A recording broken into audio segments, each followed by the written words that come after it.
Hi hello friends, ಇವತ್ತು ಸೊಪ್ಪಿನ ಇಡ್ಲಿ ಮಾಡೋದು ಹೇಗೆ ಅಂತ ತಿಳ್ಕೊಳ್ಳೋಣ ಬನ್ನಿ. ಹೀಗೆ ಸೊಪ್ಪನ್ನು ನೀಟಾಗಿ ಕಟ್ ಮಾಡ್ಕೋಬೇಕು. ನಾವಿಲ್ಲಿ ದಂಟಿನ ಸೊಪ್ಪು ಮತ್ತು ಸಬ್ಸಿಗೆ ಸೊಪ್ಪನ್ನು ತೊಗೊಂಡಿದ್ದೀವಿ. ಇಲ್ಲಿ ನೆನೆ ಹಾಕಿರುವಂತಹ ಅಕ್ಕಿ, ಕಡಲೆಬೇಳೆ, ಉದ್ದಿನಬೇಳೆ, ಮೆಂತ್ಯ ಇದೆ. ರುಬ್ಬೋದಕ್ಕೆ ಬೇಕಾಗಿರೋ ಐಟಮ್ಗಳು: ಕಾಯಿ ತುರಿ, ಹಸಿಮೆಣಸು, ಕೊತ್ತಂಬರಿ ಕಾಳು, ಶುಂಠಿ, ಈರುಳ್ಳಿ, ಅರಿಶಿಣದ ಪುಡಿ, ಜೀರಿಗೆ, ರುಚಿಗೆ ತಕ್ಕಷ್ಟು ಉಪ್ಪು ಹಾಗೂ ಬೆಳ್ಳುಳ್ಳಿಯನ್ನು ನಾವು ರುಬ್ಬೋದಕ್ಕೆ ತಗೋಬೇಕು. ಈಗ ನೋಡಿ, ಜಾರಲ್ಲೆಲ್ಲ ಹಾಕ್ತಾ ಇದ್ದೀವಿ.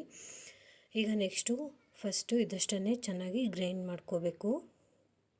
ಗ್ರೈಂಡ್ ಮಾಡ್ಕೊಂಡಾದಮೇಲೆ ನೋಡಿ, ಇಷ್ಟು ಗ್ರೈಂಡ್ ಮಾಡ್ಕೊಬೇಕು. ನೆನೆಸಿಟ್ಟಂಥ ಅಕ್ಕಿ, ಕಡಲೆಬೇಳೆ, ಉದ್ದಿನಬೇಳೆ, ಮೆಂತ್ಯೆಯನ್ನು ಹಾಕಿ ಸ್ವಲ್ಪ ರುಬ್ಕೋಬೇಕು. ಸ್ವಲ್ಪ ತರಿಯಾಗಿ ರುಬ್ಕೋಬೇಕು. ನೋಡಿ, ಈ ಥರ ಇರಬೇಕು. ಸ್ವಲ್ಪ ಸೊಪ್ಪನ್ನು ಹಾಕಿ ಗ್ರೈಂಡ್ ಮಾಡ್ಕೊಳ್ಳಿ. ನೋಡಿ, ಇಷ್ಟಾದರೆ ಸಾಕು. ಲೈಟಾಗಿ ಗ್ರೈಂಡ್ ಮಾಡಿ ಅದನ್ನು ಒಂದು ಪಾತ್ರೆಯಲ್ಲಿ ಹಾಕ್ಕೊಳ್ಳಿ.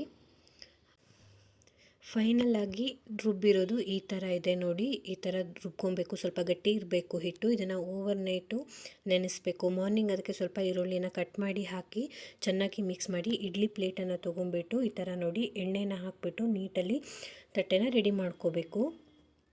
ನೋಡಿ, ಹೀಗೆ ಚೆನ್ನಾಗಿ ಸುತ್ತಲೂ ಹಚ್ಕೋಬೇಕು. ಇದರಿಂದ ನಮಗೆ ಇಡ್ಲಿಯನ್ನು ಬೆಂದ ಮೇಲೆ ತೆಗೆಯೋದಕ್ಕೆ ತುಂಬ ಈಸಿ ಆಗುತ್ತೆ. ನೋಡಿ, ಈ ಥರ ಸೊಪ್ಪು ಹಾಕ್ಕೊಂಡ್ಬಿಟ್ಟು ನೀಟಲ್ಲಿ ಪ್ಲೇಟನ್ನು ಶೇಕ್ ಮಾಡಬೇಕು. ಇದರಿಂದ ಇಡ್ಲಿ ಶೇಪ್ ಚೆನ್ನಾಗಿ ಬರುತ್ತೆ. ಆಮೇಲೆ ಇಡ್ಲಿ ಸೆಟ್ಟಲ್ಲಿ ಈ ಥರ ನೀಟಲ್ಲಿ ಪ್ಲೇಟ್ಗಳನ್ನು ಜೋಡಿಸ್ಬಿಟ್ಟು ಲಾಕ್ ಮಾಡ್ಕೊಬೇಕು. ನೋಡಿ, ನಾನು ಇವಾಗ ಕುಕ್ಕರ್ ತೊಗೊಂಡಿದ್ದೀನಿ ಬೇಯಿಸೋದಕ್ಕೆ. ಪ್ಲೇಟ್ ಹಾಕ್ಬಿಟ್ಟು ಸ್ವಲ್ಪ ನೀರು ಹಾಕಿ ಅದರೊಳಗಡೆ ಇದನ್ನು ಇಟ್ಬಿಟ್ಟು ಸ್ಟವ್ ಮೇಲೆ ಇಡ್ತಾಯಿದ್ದೀನಿ.